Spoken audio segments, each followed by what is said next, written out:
Is going to nursery actually bad for children? The Scottish Government is in the process of doubling the amount of time 3 and 4-year-olds have in nursery, but are they right? Does it really give the best start in life? Well, please watch the rest of this video because it's extremely important. Now, later in this video, I'm going to look at some excellent new research about the effect of nursery on children's development through the following years. But let's just look at the situation in Scotland. In Scotland, the Scottish Government, the same as the UK Government, and unopposed by any party in the Scottish Parliament, they put forward 2 reasons basically why we need to have more and more childcare. Children need to be in nursery for ever longer hours. The first one is the attainment gap. Currently, children from poorer areas don't perform as well academically as children from wealthier areas. And the reason for that, ultimately, it comes down to genetics. A large factor in academic ability is genetic. People who are academically more able tend to make more money, so tend to gravitate to the wealthier areas. I say this is not in every case, but that is the general picture. And so that's what largely produces the attainment gap. But whereas the Scottish Government looks at children arriving at school or at nursery from poorer families, and they see that they're not quite as sort of academically prepared, they're not quite as able, and so they assume that it's the parents' fault.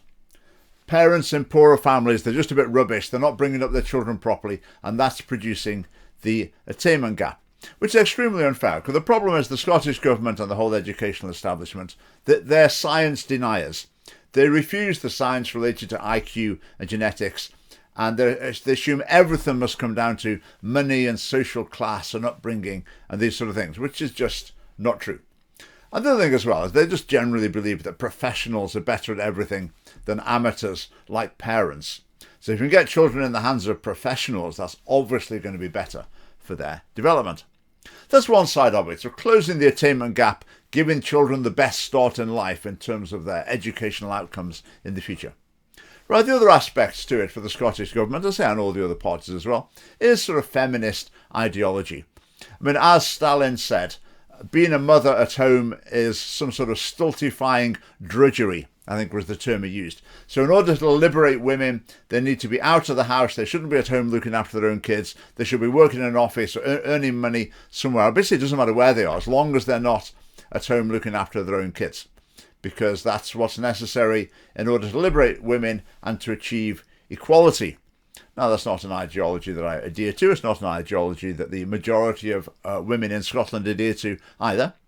But in the Scottish Parliament, it is absolutely taken for granted. So there are the 2 reasons, closing the attainment gap and feminist ideology. And that's what's pushing the Scottish Government to increase the nursery hours for 3 and 4-year-olds, basically from 2.5 hours to 5 hours a day, roughly. They're in the process of doing that now. An outcome of that policy is it encourages twin-income families and it penalises families with, for example, a full-time mum. All government policies basically geared towards separating children from their mum for as long as possible at as young an age as possible.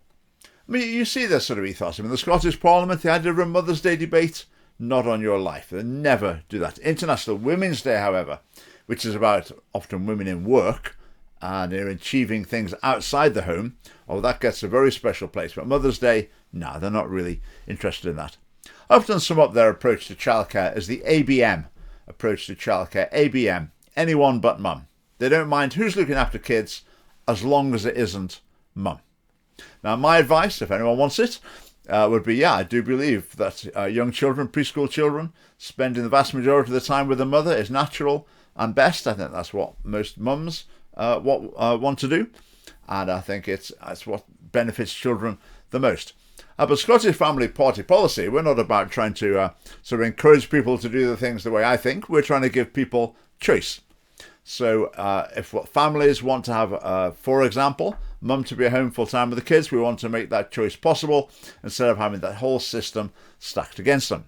At this point, someone might be saying, what about a dad who's a full-time parent? I would say, okay, that's fine.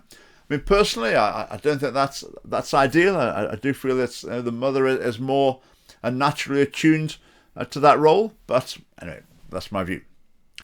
So now I'm going to move on to look at some research that's been published just this year 2022 in America. I'm going to read you a few extracts to explain what it's all about. So it's entitled The Effects of Statewide Pre-Kindergarten Program on Children's Achievement and Behaviour through to 6th grade. It's published by the American Psychological Association. So in America, the same trends are happening in terms of providing more preschool, basically they call it pre-K, we call it nursery care. So a lot of states are increasing the amount of this they offer with the same rationale, to close the attainment gap. And they were hoping in America, part of the reasoning for it was to improve academic attainment and also to improve behaviour of pupils as well as they enter school. Now, usually with this sort of study, it's quite difficult to do because ideally what you'd like to do is you'd like to get a whole lot of children and divide them in half randomly, and half of them you send to nursery and the other half you don't, even though you know nursery is probably the best thing for them. So that wouldn't be an ethical experiment to do.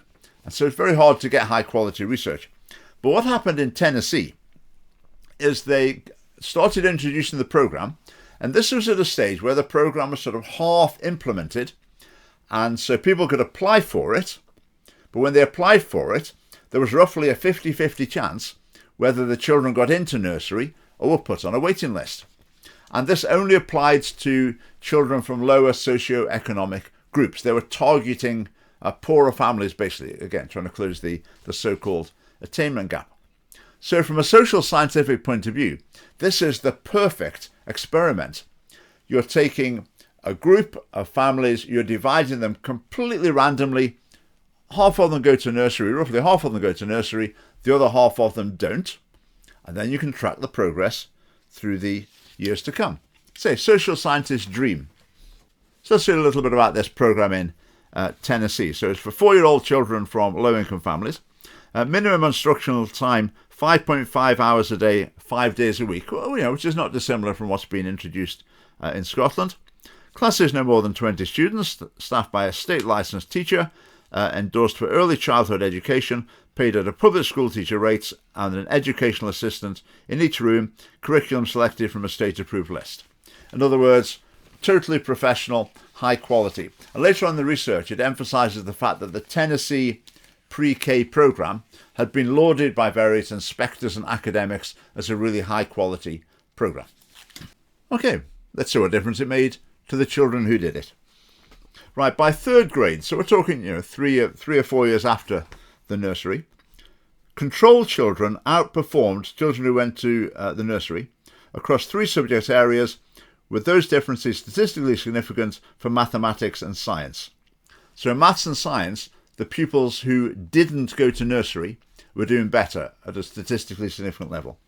By 6th grade, another 3 years later, those who didn't go to nursery continued to outperform those who did in reading, maths and science, with statistically significant differences larger than those observed in 3rd grade. So in 3rd grade, the ones who didn't go to nursery were doing better. By 6th grade, they were doing even better still. The gap opened up. That's fascinating, isn't it? We've got some tables here of academic performance in different subjects and at different levels. As you can see there, the black bar is the attainment of the pupils who, unfortunately, they thought didn't get to go to nursery, and the grey bar is the attainment of the pupils who did go to nursery. All that money was spent on them. I'm sure the parents were overjoyed that they'd got into nursery, but the result was worse performance 6 years later. Okay, let's look at behaviour. That's another area where the nursery is supposed to help. All analyses revealed higher rates of recorded disciplinary events for pupils who'd been to nursery than for non-participants. So going to nursery appears to result in, correlate with, at the very least, poorer behaviour in the future. Followed over time, the effects disappeared by the end of kindergarten and turned negative by the end of 3rd grade. Subsequently, the achievement effects have increased in negative magnitude across the years and been moderate to strong. We found that the same increasingly negative trend for the disciplinary infractions by 6th grade for attendance. So attendance at school also deteriorating on the basis of nursery attendance. Again, just some charts here. These are numbers of disciplinary rule violations, major disciplinary offences, etc. So again, the black bar is pupils who had been to nursery. The grey bars are for pupils who didn't go to nursery. So you can see consistently that pupils who didn't go to nursery are performing much better. Also, the need for special educational services was higher among the ones who went to nursery. So the need for special support, special needs support, etc. increased for those who went to nursery. Now, don't forget how these groups were allocated. Lots of people applied for this, and they were divided completely at random into these two groups. So this is as higher quality social science research as you can imagine. Right, negative behavioural outcomes associated with attending the nursery. And the writers go on to say, these results are not at odds with findings from other studies of children who experienced group care in early childhood. One outcome reported in another study was more aggressive behaviour. The long-term negative outcomes on behaviour for children in group care have been found in both small experimental studies and broad-based population studies. So this study is not a one-off. I mean, these results have been replicated in several other studies. Well, I'll just read the conclusion to the research. The whole package of outcomes we've found is disconcerting. The intent of everyone who's advocated for the expansion of state pre-K programs is well-meaning and reflects a commitment to improving the life outcomes for children from impoverished circumstances. If the programs we've created do not produce the desired effects, the findings themselves should not be dismissed simply because they were unanticipated and unwelcome. So, in other words, it's saying we need to think again. What's the chance of them thinking again in the Scottish Parliament? Well, zero. Ideology comes first. What's best for children comes second. This sort of research, would they be interested in commissioning it, trying to find out what effect nursery actually had? No, they're not interested, because it's driven by ideology rather than an actual desire to find what's best for children. So overall, going to nursery seems to reduce attainment and increase disciplinary problems. Think about what's going on in schools in Scotland. Reducing attainment? Yes. Increasing disciplinary problems? Yes. To what extent is this a product of generation daycare?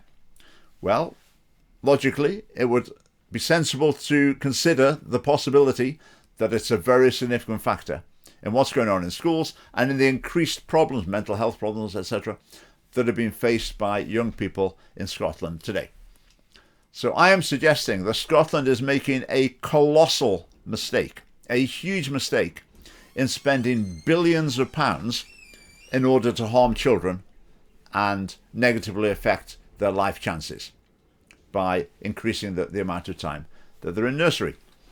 Now, some people might think that's a price worth paying for the sake of feminist principle. But I would suggest that anything you're prepared to sacrifice your children to is an idol. So in the Scottish Parliament, it just gets repeated by MSPs of every party. The Conservatives are totally on board for this as well. That being in nursery amounts to the best start in life. Because it's obviously much better to be with professionals than be with mum, who really loves and cares for the kids like no one else.